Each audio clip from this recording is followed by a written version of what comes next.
last week I did a spring clearing workshop where I taught you how to do little things around the home to remove negative energy from your space.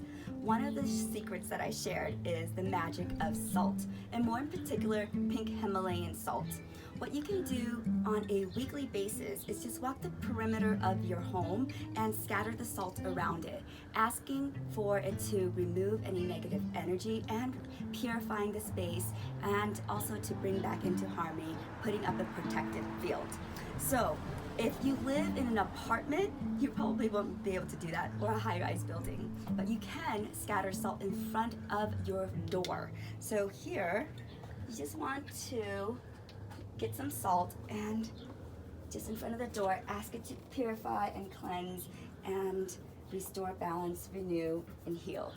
Okay, and then you can just scatter it.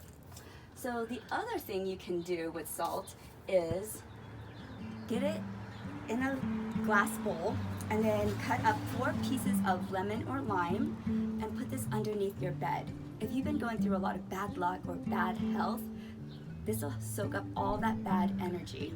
So you want to do this for 3 days in a row. Start out with the intention, put it underneath your bed. In the morning, put it in a Ziploc bag and throw it away, or bury it so that the earth can take care of it. And then see how you feel. This is best done before a full moon or a new moon, or any time that you've been feeling like just nothing's been going right.